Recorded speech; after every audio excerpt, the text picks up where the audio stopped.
নমস্কার বন্ধুরা, আজকে আমি আপনাদেরকে কলার ফুল আর ছোলার ডাল বাটা দিয়ে ধোকা রান্না করে দেখাবো। তার জন্য আগে থেকে কলার ফুল সেদ্ধ করে নিয়েছি কুচি করে কেটে, আর এখানে ছোলার ডাল বেটে নিয়েছি।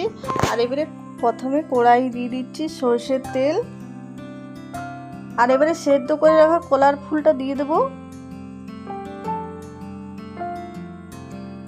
আর এবারে কলার ফুলটা ভালো করে ভেজে নেব।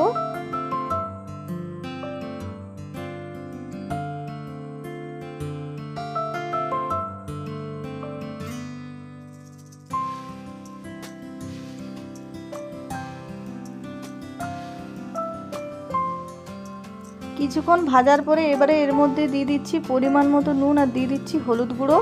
এবারে নুন আর হলুদ গুঁড়ো খুব ভালো করে মিশিয়ে নেব। আর খুব সুন্দর কলার ফুল ভাজা হয়ে গেছে দেখুন। এবারে বেটে যে ছোলার ডালটা রেখেছিলাম সেই ছোলার ডাল বাটার মধ্যে আমি দিয়ে দিলাম জিরে, আদা, কাঁচা লঙ্কা বাটা, দিয়ে দিলাম নুন, আর দিয়ে দেবো হলুদ গুঁড়ো। আর আজকে কিন্তু পুরো নিরামিষ রান্না করছি, কোনো পেঁয়াজ রসুন ব্যবহার করব না। আর এবারে ভালো করে মিশিয়ে নিয়েছি। আর এবারে এর মধ্যে দিয়ে দিচ্ছি একটু জল দিয়ে ভালো করে মিশিয়ে নেবো যাতে ভালোভাবে মিশে যায়।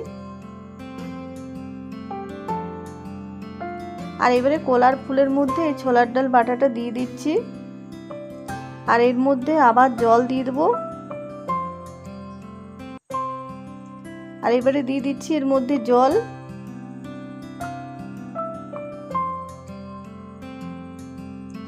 আর এবারে জল দিয়ে ভালো করে মিশিয়ে নেব আর নাড়াতে থাকবো। অনবরত নাড়াতে হবে, না হলে দোলা পাকিয়ে যাবে।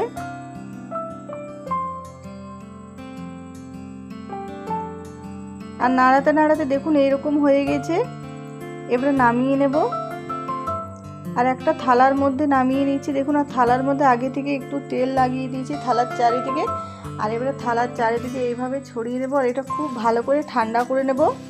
আর খুব ভালো করে ঠান্ডা করে নিয়েছি, হাতে একটুকু লাগেনি, তখন বুঝে যাবেন যে খুব সুন্দর ঠান্ডা হয়ে গেছে। এবারে ছুরিতে করে কেটে নিচ্ছি।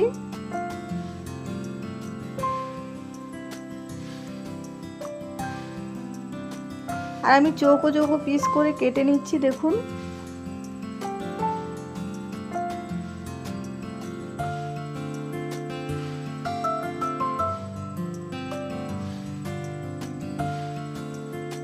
আর সবটা একইভাবে কেটে নিয়েছি। এবারে থালা থেকে তুলে নিচ্ছি দেখুন। একে একে সবগুলো তুলে নেব থালা থেকে।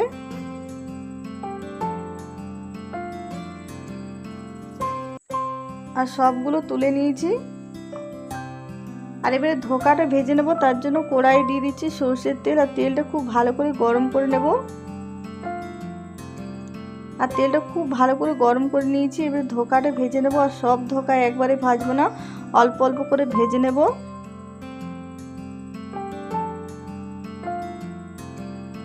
আর দুদিকটাই ভালো করে ভেজে নিয়েছি এরকম লালচে ভাবে, তখন তুলে নিচ্ছি দেখুন। আর বাকিটাও কিন্তু একইভাবে ভেজে নেব।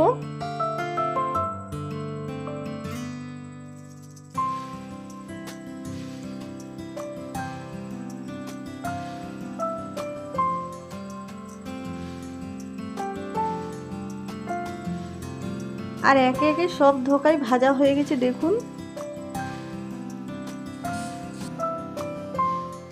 আর এবারে আমি ওই কড়াই আবার দিয়ে দিচ্ছি সরষের তেল। আর তেলের মধ্যে এবারে দিয়ে দেবো গোটা জিরে, আর দিয়ে দেবো শুকনো লঙ্কা একটা।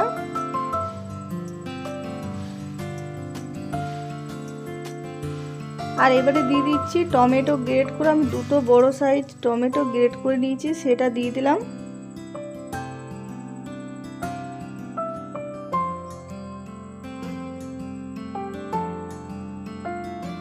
আর টমেটোটা দিয়ে কিছুক্ষণ ভাজার পরে এবারে দিয়ে দিলাম এর মধ্যে হলুদ গুঁড়ো। আর এবারে দিয়ে দেবো এর মধ্যে নুন। আর এবারে দিয়ে দেবো একটু চিনি। আর এবারে দিয়ে দিচ্ছি মশলার মধ্যে আছে আদা, জিরে, কাঁচা লঙ্কা আর গোলমরিচ বাটা। আর এবারে মশলাটা দিয়ে বেশ কিছুক্ষণ কষিয়ে নেব।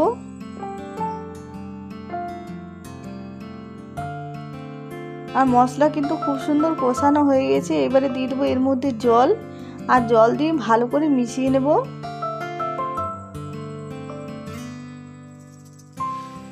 আর ঝোল ফুটে উঠলে ভেজে রাখা ধোকা দিয়ে দেবো। আর নিরামিষ দিনে বন্ধুরা এরকম কলার ফুল থাকলে অবশ্যই এরকম ছোলার ডাল বাটা দিয়ে ধোকা বানিয়ে খাবেন, খেতে দারুণ লাগে। এই রেসিপিটা বানিয়ে নিলে আর কোনো কিছুর প্রয়োজন পড়বে না, এটা ভাত রুটি যে কোনো দিয়ে খাবেন সব সাথেই খেতে অসাধারণ লাগে খেতে। আর ঝোল দেখুন ফুটে উঠেছে, এবারে ভেজে রাখা ধোকা দিয়ে দিচ্ছি। আর ধোকাটা দেওয়ার পরে 5 থেকে 10 মিনিট রান্না করে আমি নামিয়ে নেব।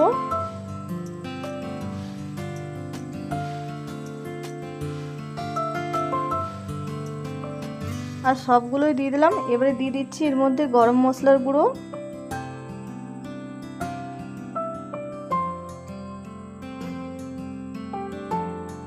আর এবারে দিয়ে দিচ্ছি এর মধ্যে ঘি,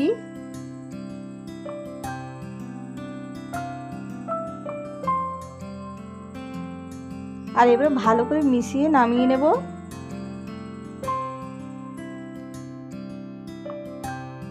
আর দেখুন নিরামিষ কলার ফুলের ধোকা রান্না হয়ে গেল। এটা দেখতে যতটা সুন্দর খেতেও দারুণ হয়েছিল। আর যারা নতুন দেখছেন তারা অবশ্যই আমার চ্যানেলটা সাবস্ক্রাইব করবেন, পাশে থাকবেন। আর কমেন্টে নিশ্চয়ই জানাবেন কেমন হয়েছে কেমন না আজকের রেসিপি।